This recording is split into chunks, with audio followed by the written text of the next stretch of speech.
Deuxième dossier du soir. Ça recrute à Kinshasa des centaines de personnes. Ça paraît quand même étrange dans un pays où on le sait, où l'on chante, l'on pleure le chômage au quotidien. On aimerait savoir qu'est-ce qui se passe, quelle est la motivation, pour quelle issue exactement. Et c'est avec la commissaire en charge de l'environnement et de l'aménagement dans la ville de Kinshasa, Madame Laetitia Benakabamba, que j'ai signalé tout à l'heure. Bonsoir et bienvenue. Bonsoir, monsieur le journaliste. Merci. Alors, on a entendu parler de cet avis d'appel à la candidature au gouvernement provincial. Vous en faites partie au poste de commissaire que je viens de signaler tout à l'heure. Est-ce que vous pouvez nous dire ce qui a justifié, motivé ce besoin de recrutement? Merci bien. Ce besoin de recrutement, comme vous le savez, la ville de Kinshasa est inscrite sur une dynamique de pouvoir faire de la ville cette mégapole attractive, rayonnante, résiliente et surtout là où il fait bon vivre. Et donc le gouverneur de la ville de Kinshasa, au travers ce leitmotiv Kinshasa Bopeto, qui veut que nous puissions changer de mentalité, c'est de pouvoir avoir ces nouvelles philosophies, qui veut que nous puissions changer de mentalité à la base. Et c'est ce vaste projet d'assainissement que tous les Kinois connaissent et qui a fait en sorte que la dernière fois, pour la petite histoire, nous avons tour à tour été en mission avec le gouverneur et lors de notre dernière mission, avant-dernière on va dire même en Turquie, nous avons pu palper du doigt ce que faisait la société Al-Barak, qui est spécialisée dans bien de choses, notamment dans l'assainissement. Donc nous avons conclu un partenariat de prestation de services dans la ville de Kinshasa en termes d'assainissement. Et donc voilà, c'est parti de là. Et aujourd'hui, effectivement, c'est un projet qui est matérialisé et qui voit le jour. Et donc, nous sommes à pied d'œuvre. Oui, mais quand vous dites ça comme ça, on a l'impression que les 700, c'est bien 701 personnes? C'est bien ça. Oui. 701 personnes que vous voulez recruter, ce sera dans l'assainissement, ça veut dire les gens qui balayent les rues la nuit. Mais dans la liste que j'ai vue, dans le communiqué officiel, vous parlez des chefs comptables, chargés des ressources humaines, interprètes traducteurs, agents de sécurité, électriciens, opérateurs des machines de construction, tout ça. Est-ce que vous pouvez nous préciser exactement c'est quoi le mécanisme que vous avez mis en place pour arriver à cette fin-là? Je tiens à souligner que c'est du jamais vu. Hein. C'est peut-être la première fois que dans le secteur de l'assainissement, qui est une espèce de recrutement aussi massif des populations, en tout cas des personnes. Et donc, effectivement, nous n'avons pas que des agents qui vont devoir balayer. C'est des cadres administratifs. Vous avez ça va jusqu'à des aides cuisiniers. Donc, nous voulons toucher à toutes les catégories et notamment les secteurs qui sont importants pour nous. En termes d'assainissement, nous avons tous les cadres, tous les agents balayeurs, tous ceux qui vont s'occuper des stations de transfert, tous les techniciens, les mécaniciens, les chauffeurs, etc. Donc, c'est finalement matérialiser le leitmotiv, le peuple d'abord, le chef de l'État. Donc ça va en même temps pour l'assainissement, mais aussi pour lutter contre le chômage, c'est bien cela? Mais bien sûr, c'est à ça que je voulais en venir. Donc ça répond à ce que nous voulons tous voir dans la ville de Kinshasa, le leitmotiv, le peuple d'abord. Ça rentre dans la droite ligne de la vision du chef de l'État lui-même, qui d'ailleurs appuie sensiblement la ville de Kinshasa au travers un budget assez important, en tout cas, que nous n'avions pas et qui nous a permis, un temps soit peu, de pouvoir toucher un certain nombre de communes. Ce projet va devoir toucher le district de la Funa. Donc, nous allons travailler sur Funa et pouvoir se déployer sur d'autres districts. Donc, c'est 701 personnes. Évidemment, comme on dit aujourd'hui, c'est... on va dire la porte est ouverte à toute personne. Mais vous avez parlé uniquement pour Funa, je n'ai pas bien saisi. Non, j'ai dit les phases. Hein, donc il y a plusieurs phases. Ça, c'est un projet pilote, on commence par... Non, ce n'est pas un projet pilote, c'est la première phase. Ok. La première phase, c'est de toucher Funa. Et donc ça va aller du curage, des caniveaux, du nettoyage des cours d'eau, assainissement. Et c'est comme vous le voyez dans tous les pays. Ceux qui ont eu l'occasion d'aller en Guinée, c'est à Conakry, c'est même là qu'Al-Barak est très actif. Donc on aura un déploiement des points de collecte sur la chaussée. Nous avons des infrastructures qui vont être construites et réhabilitées. Et donc, ce projet comprend aussi, au-delà du programme que vous pouvez constater qui touche sensiblement le chômage, qui lutte contre le chômage, nous avons également, je tiens à souligner, c'est une parenthèse que j'ouvre, mais qui vaut la peine d'être dite, c'est le fonds d'appui dont nous sommes bénéficiaires, en tout cas grâce au chef de l'État, nous permet aujourd'hui de pouvoir employer 3000 personnes à temps plein tous les jours. Donc, jour et nuit, c'est quelque chose qui vaut quand même la peine d'être souligné. 3000 personnes qui font quoi? L'assainissement dans le sens, je vais dire, basique comme on l'entend, donc c'est-à-dire les balayeurs de rue. Ça, on comprend très bien. Ça a été critiqué aussi parce qu'à un moment, la ville de Kinshasa a présenté des machines, c'est-à-dire des camions qui pouvaient balayer, et ça a été très applaudi. On a dit avec ça, on pouvait gagner du temps. Mais après, on n'a plus vu les machines. On continue de voir des personnes le faire avec le balai-brosse. Et ça pose quand même des questions à Kinshasa. Mais les machines sont arrivées et devaient servir. Et d'ailleurs, c'est même dans le cadre du projet et des accords que nous avons signés avec Albarec que vous allez voir tous ces véhicules être déployés. C'était le but. Donc, on dit dans chaque projet, évidemment, il faut laisser le temps au projet de pouvoir voir le jour. Et donc, dans les prochaines semaines, ça sera de mise. Et d'ailleurs, dans tous les pays, au monde, même en Europe, on a toujours des cantonniers. Ça existe. Et donc, le travail à la main n'est pas mauvais. Et donc, et d'ailleurs, c'est même aujourd'hui, comme je l'ai dit, nous avons employé 3000 personnes à temps plein, jour et nuit. Et ça équivaut plus ou moins dans la dimension comprise africaine. Ça correspond à 3000 familles. Et 3000 familles entendues de façon africaine, ça nous fait 10 personnes par famille. Donc, on est à 30 000 personnes qui bénéficient quand même de cet appui qui est assez considérable. Vous faites bien d'aborder ce point-là, parce que après il y a aussi le volet recrutement. On parle de ce genre d'occasion, c'est vrai, vous avez parlé de peuple d'abord, vous avez parlé du social, c'est une des actions, en tout cas phares, du président de la République pour son mandat. L'on craint également pour ce cas-ci et pour des cas précédents qu'il y ait un certain favoritisme dans le système de recrutement. Comment vous avez fait pour éclaircir les choses, que tout le monde soit d'accord, qu'on n'a pas favorisé telle ou telle autre personne, ce n'est pas des quotas des partis politiques ou quoi que ce soit, l'on a pris des gens qui ont mérité. Absolument. Si ça avait été le cas, je ne serais pas passé à la télé. Donc si je passe, c'est pour sensibiliser les populations, les personnes, à même de pouvoir répondre aux critères établis. Je n'influence en rien, ni moi, ni le gouverneur, ni qui que ce soit. Il y a une commission qui a été mise en place. Et d'ailleurs, le partenaire turc est aussi fait partie de la commission également. Nous avons intérêt à prendre des personnes qui vont nous aider à ce que ce projet puisse être comme on l'attend. Et pour une fois, comme j'ai dit, ça va être fait de façon très remarquable et très visible.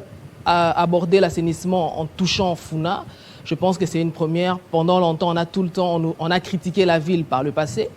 Et de toujours de ne se concentrer que sur une partie de la ville, pour ne pas citer la commune de la Gombe et j'en passe.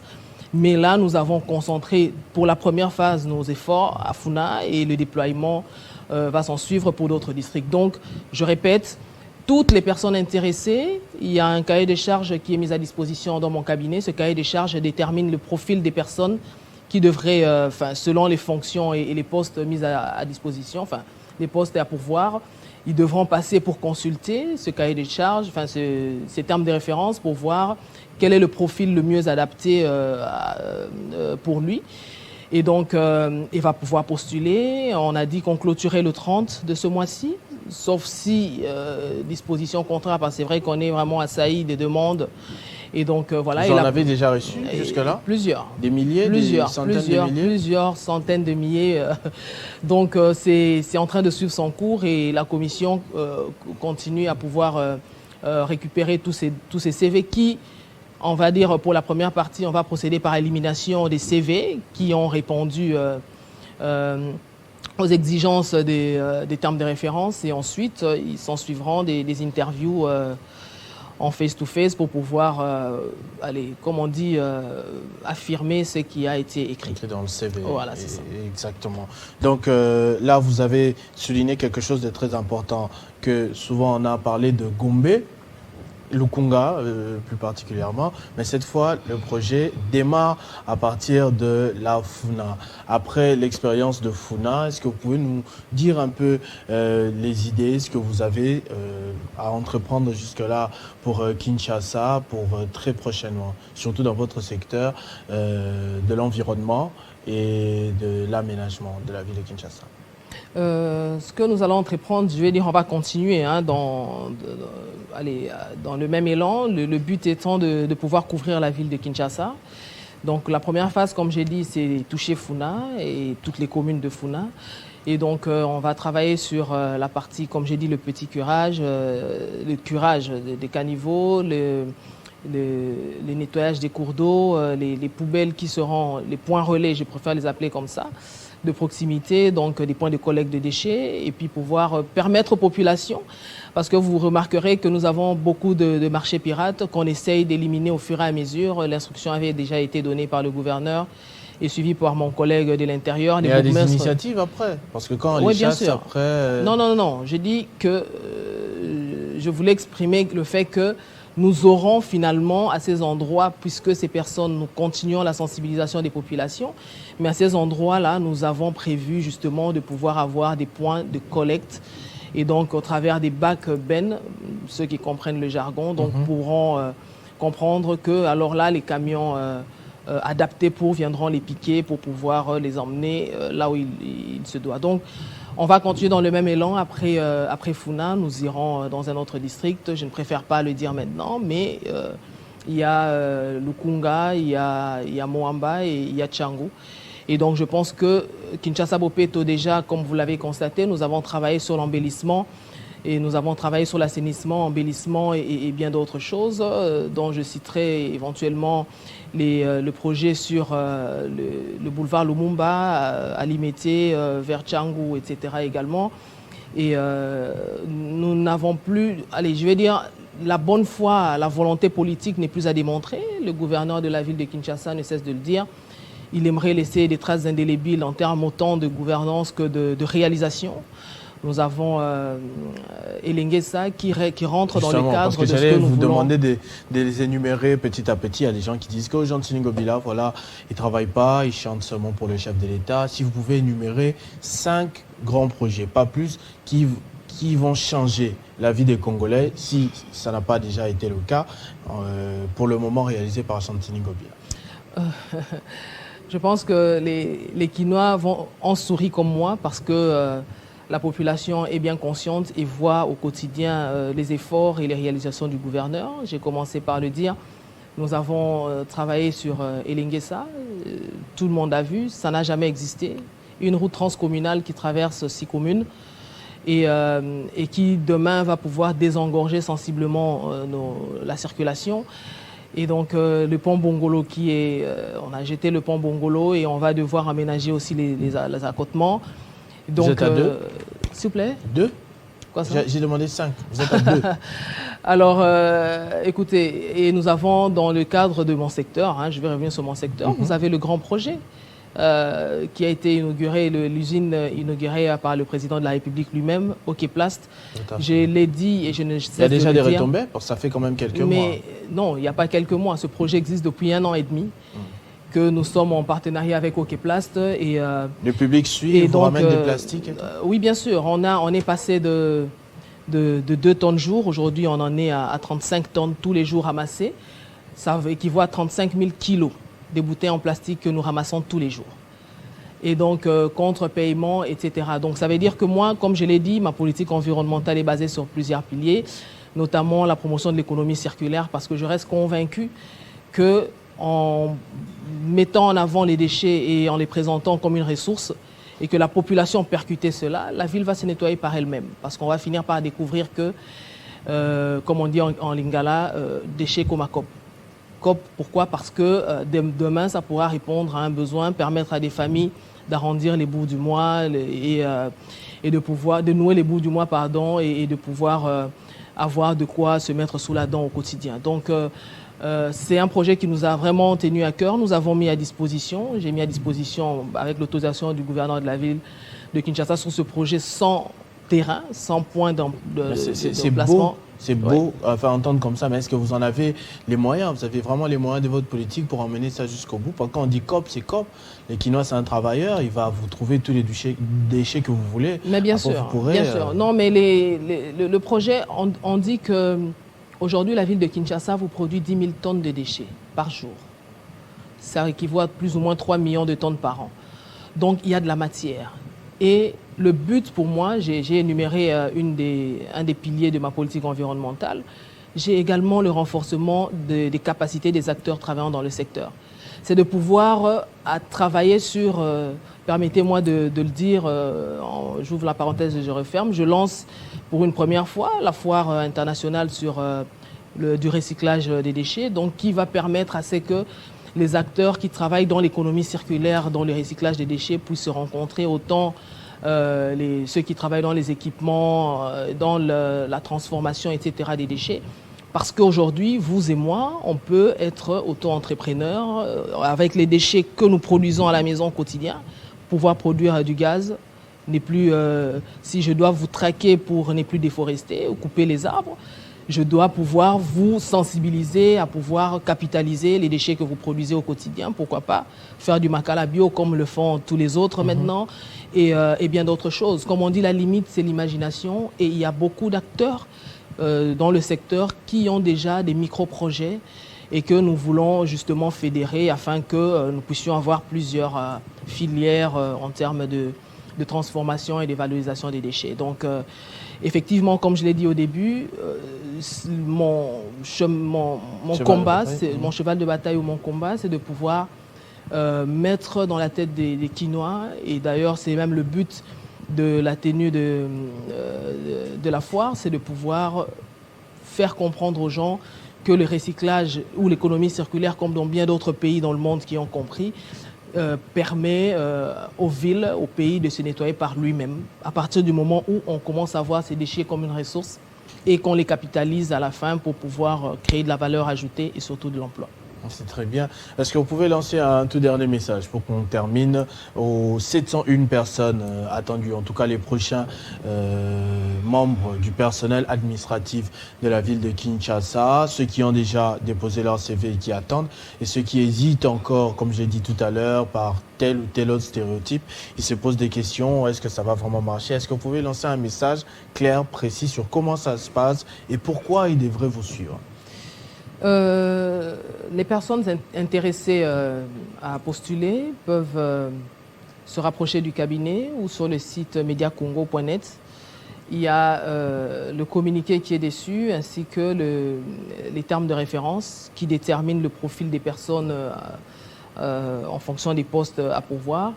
Ce projet, ce n'est même pas un projet, le programme Kinshasa Bopeto, c'est finalement la vision du gouverneur qui est calquée sur celle du chef de l'État, qui veut mettre l'homme au centre du développement du pays ou du développement de la ville. Et donc nous sommes ceux-là qui devraient répercuter la vision des autorités au travers nos actions dans la ville de Kinshasa. Et les 701 personnes, c'est véridique, c'est pas une intox, c'est une info vraie. Et d'ailleurs, je n'interviens à aucun niveau. En tout cas, il y a une commission qui a été mise en place. Il n'y aura pas une de vos cousines, votre fils, votre...